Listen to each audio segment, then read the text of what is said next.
This is perfect for you, though, this movie. Yeah. I mean, it really is, isn't it? It's playing to all your strengths, playing to all the things that you love. Well, and also it's a kind of, it's a look back at the popular culture of the 80s and the 90s and sort of now. The guy that Mark plays is obsessed with the past. And so it's also a clever sort of look at nostalgia and the danger of nostalgia. And yes, it's all very well to kind of look back, but sometimes you can get lost and, you know, forget about the present. And that's important to remember. Spielberg's really good at that, though, isn't he? He's very, very good at that sort of thing. We've seen that before in a lot of his movies. Oh, but yeah, and a lot of the sort of stuff that the film references. Stephen had to cut references from the book out to him. He's so part of the popular cultural movement in the, you know, in the latter part of the 20th century. There's no way he can extricate himself from that. He made some of the most classic adventure fantasy movies, some incredible movies that were more adult and more, you know, into this century.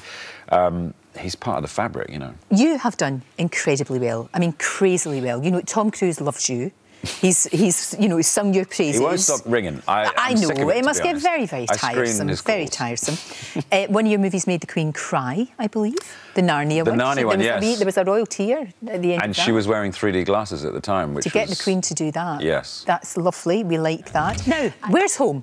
Because you're all over the place, aren't you, when you're working? But is home still here in the UK? Oh, yeah, absolutely. Very much so? I don't really have to leave the UK that much. I mean, I do if I go on location or something, but films don't particularly get made. Hollywood movies, as so-called, don't necessarily get made there. They don't, that's true. In fact, movies tend not to get made there. Having said that, I am shooting a film out there in a couple of weeks, but it's a very small, independent film. Okay.